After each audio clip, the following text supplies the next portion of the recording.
Bismillahirrahmanirrahim. Assalamualaikum warahmatullahi wabarakatuh. Gimana kabarnya, nak? Harapkan kamu semua selalu dalam keadaan sehat, selalu dalam semangat, dan satu hal, berani untuk berubah. Nak, channel ini adalah channel pendidikan yang mencoba menjawab permasalahan kita. Pada kesempatan kali ini, kita akan bahas pelajaran kelas 3 tema 1, sub tema 2, yaitu pertumbuhan dan perkembangan manusia.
Indikator pencapaian kompetensi.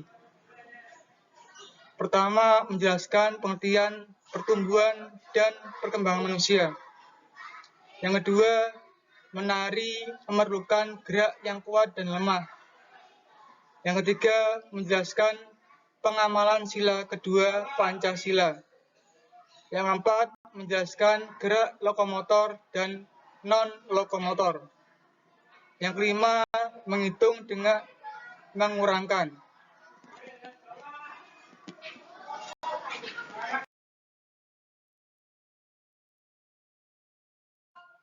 Manusia.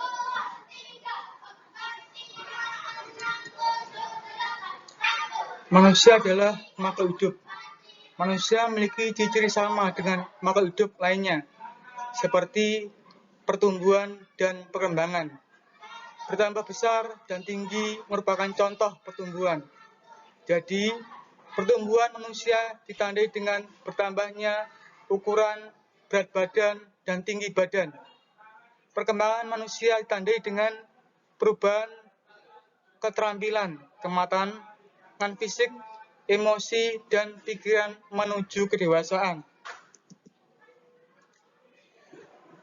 Faktor-faktor yang mempengaruhi pertumbuhan dan perkembangan manusia pada makanan yang mengandung 4 sehat, 5 sempurna, ya.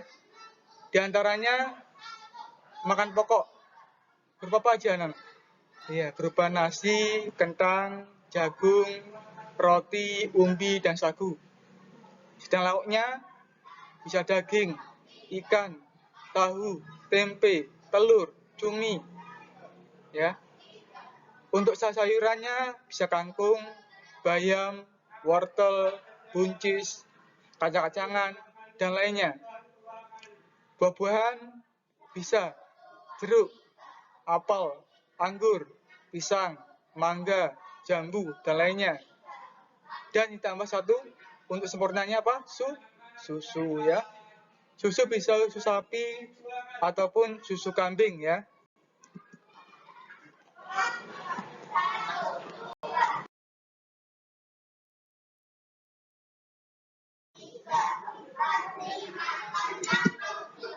Anak-anak, dalam makanan bergizi mengandung pertama harus ada karbohidratnya, ya, yang tadi kita bahas, yaitu nasi, kentang, jagung, roti, umbi, dan sagu. Kenapa? Karena pada bahan pokok banyak terdapat karbohidratnya. Yang kedua, protein yang dari protein hewani, yaitu protein yang berasal dari hewan, bisa daging, telur, ikan, susu, dan keju. Protein nabati, protein yang berasal dari tumbuh-tumbuhan, bisa pada tempe dan tahu. Yang ketiga, vitamin, besar vitaminnya ya, terdapat pada sayuran dan buah-buahan. Keempat, mengandung banyak mineral yang terdapat pada ikan, sayur, dan susu. Tahapan pertumbuhan manusia. Nah ini, jadi tahapannya pertama bayi, kedua balita umur 1 sampai 5 tahun atau bawah 5 tahun artinya. Yang ketiga masa anak-anak umur 6 sampai 12 tahun. Yang keempat masa remaja 13 sampai 18 tahun.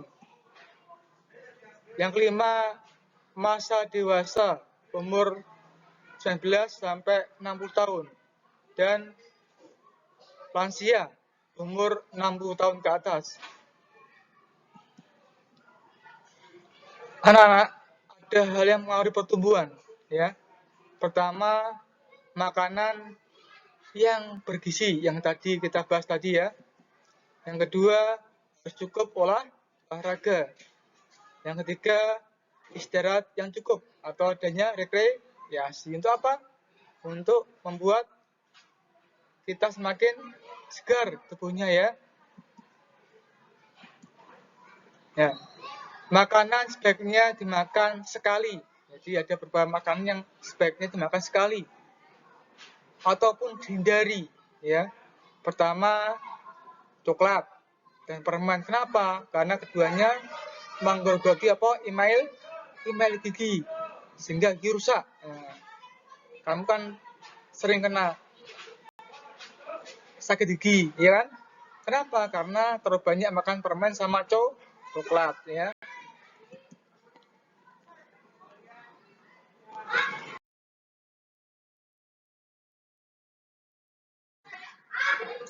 Menari. Tari adalah gerakan tubuh yang secara berirama senada dengan alunan musik yang dilakukan di tempat dan waktu tertentu untuk keperluan pergaulan, mengungkapkan perasaan, maksud, dan pikiran. Bunyi-bunyian yang disebut musik mengiringi tari, mengatur gerakan penari, dan memperkuat maksud yang ingin disampaikan. Nah, sekarang kita membahas tarian sederhana ya. Ada 6 gerakan. Yang pertama, perhatikan gerakannya ya. Angkat tangan kuat seperti beban ya. Diangkat ke atas ya, satunya ke kiri. Lalu diulang ya. Bergantian ya dengan kuat. Yang kedua, kedua tangan turun sambil gerakan jari. Nah, ini contohnya ada 2 itu ya, turun sambil menggerakkan jari dengan lemah, lembut ya. Yang ketiga, rentangkan tangan ke samping, bengkokkan membentuk U. Keempat, gerakan memutar pergelangan tangan secara perlahan. Yang kelima, gerakan tangan ke depan, lalu balikkan tangan ke arah berbeda dengan kuat ya. Keenam, gerakan tepuk tangan secara variasi lemah dan lembut. Itu gerakan menari ya secara sederhana.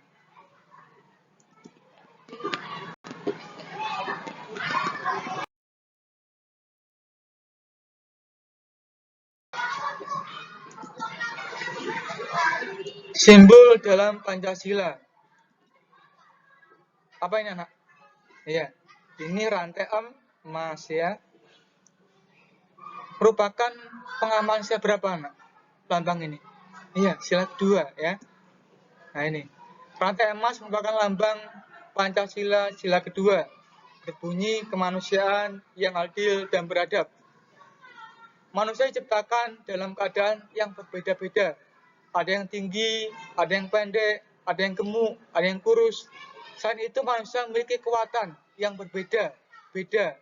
Semua itu anugerah Tuhan yang Maha Esa. Dan mengamalkan sila kedua, perbedaan ya, dan merupakan pengamalan sila kedua. Perbedaan pertumbuhan kembang manusia dipengaruhi faktor makanan, minuman, pola hidup sehat, keturunan, dan lainnya. Lambang rantai emas menunjukkan bahwa bangsa Indonesia sangat menjunjung tinggi nilai-nilai kemanusiaan, saling menghormati, saling menyayangi, dan memperlakukan manusia dengan baik. Contoh ya, anak. Pertama, keragaman, menyukai makanan kesukaan, ada yang suka sayur, ada yang suka daging, ada yang suka nasi, ada yang kentang, atau lainnya, merupakan apa? Keragaman yang patut kita hargai ya, anak ya. Yang kedua, keragaman cara berdoa merupakan pengamal sila kedua juga, anak. Karena setiap hari kita dalam makan, minum, belajar, kerja, berpergian, dan sebagainya perlu untuk berdoa. Caranya beda antara umat muslim, umat Kristen, Protestan, atau Konghucu dan sebagainya dengan cara yang berbeda. Tetapi tujuan sama, yaitu apa? Iya, minta pada Tuhan yang Maha Esa. Yang ketiga, kita harus menjaga toleransi antara umat beragama sehingga tercapai kerukunan dan kedamaian, anak ya. Jadi itu merupakan hal yang menjadi pengamalan sila kedua.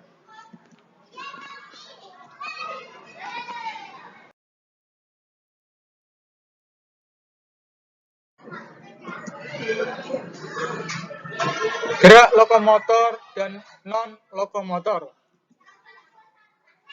Gerak lokomotor yaitu pergerakan seorang yang disertai dengan perpindahan tempat.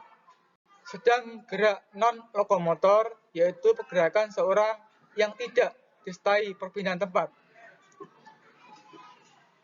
Contoh olahraga dengan gerak lokomotor banyak ya, anak ya, yaitu jika kita berjalan, berlari, berguling, memanjat, melompat, sepak bola, badminton, lari, renang, bola voli, dan sebagainya ya. Dimana semua olahraga itu merupakan gerakan manusia yang mengakibatnya apa? Mengakibatkan perpindahan tempat. Yang kedua, contoh olahraga dengan gerak non-lokomotor, yaitu memutar, menggeleng, membungkuk, mengayun, jongkok, bergantung, ya, menarik, menekuk, lompat tali, pemanasan kalau kamu olahraga, dan pendingan, ya, termasuk gerakan non-lokomotor.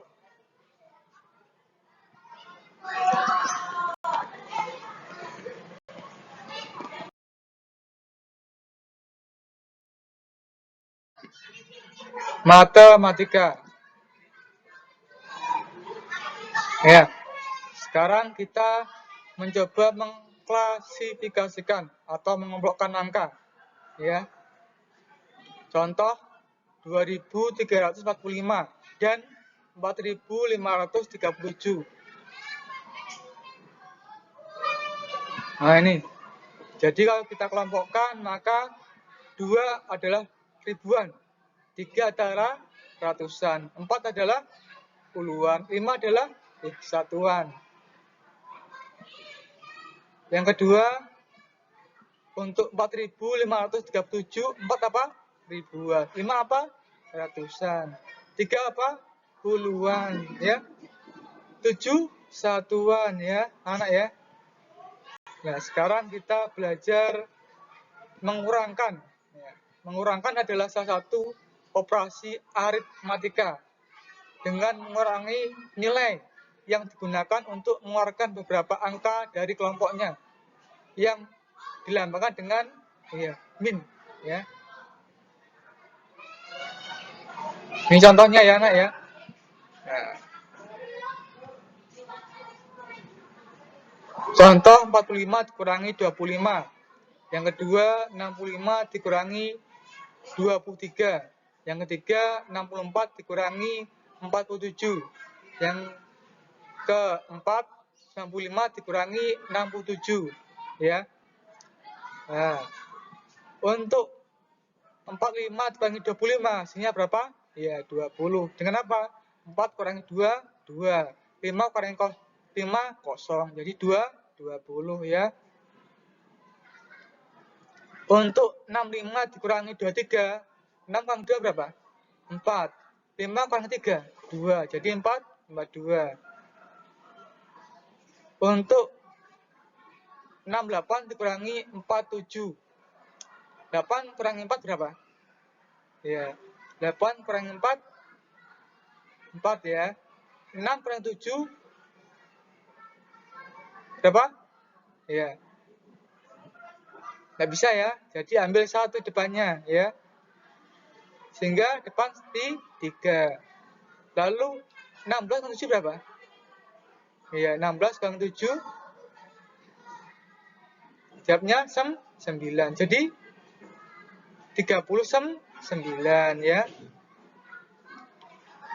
Yang keempat 95 dikurangi 67 ya. Nah ini 9 kurangi 6 3 kan. Nah, 5 kurangi 7 nggak bisa ya. Diambilkan di 1 depan. Sehingga apa? Depan jadi 2 ya kan. 15 kurangi 7 berapa? Ya 8. Jadi 28. Sekarang kita coba yang tingkat ya. Pengurangan tingkat. Contoh ini. Untuk cerita bila membeli telur sebanyak 2.300 butir. Selama seminggu ia masak sebanyak 1.230 butir. Sisa berapa telur bila ya? Nah ini pengurangan bertingkat. Hasilnya 2 kurangi 1 ya. 3 kurangi 2 1. 0 kurangi 3 nggak bisa ya. Ambil depannya sehingga depannya jadi 1 kurangi 1 berapa? 0 ya. Jadi 0. Sedang belakangnya 10 kurangi 3 7. Jadi jumlahnya 1070 butir ya. Jadi sisa telur bila ada 1070 butir. Ya, untuk soal kedua, Dinda suka makan telur asin. Pagi tadi ia disuruh membeli telur asin sebanyak 2.234 butir. Tanpa sepengetahuan ibunya, ia makan 1.567 butir saat pulang sekolah. Berapa sisa telur asin di rumah Dinda ya? Kita coba pakai pengurangan dusun atau bertingkat. Nah, ini. Nah, hasilnya kenapa ya? 2 kali 1 ya. 2 kali 5 bisa nggak bisa, artinya ambil satunya sehingga depan 0 ya. Tinggal 12 kali 5 ya 5 ya. 7. Lalu 3 kali 6 bisa nggak bisa, ambil depannya ya. Jadi 7 kurang 1 lagi kan tinggal 6 kan ya. Lalu 13 kurangi 6 berapa? Nah, berapa? 7 ya. Yang terakhir 4 kurangi 7 bisa nggak? Nggak bisa. Ambil depan lagi. Sehingga depan 6 juga. Ya kan? Sekarang 14 kurangi 7, 7. Hasilnya 667 butir. Jadi sisa telur asin yang ada di rumah Dinda ada 667 butir. Mungkin itu aja yang bisa Pak Yuda sampaikan. Kurang lebihnya Pak Yuda minta maaf. Ya taufik wa hidayah. Wassalamualaikum warahmatullahi wabarakatuh.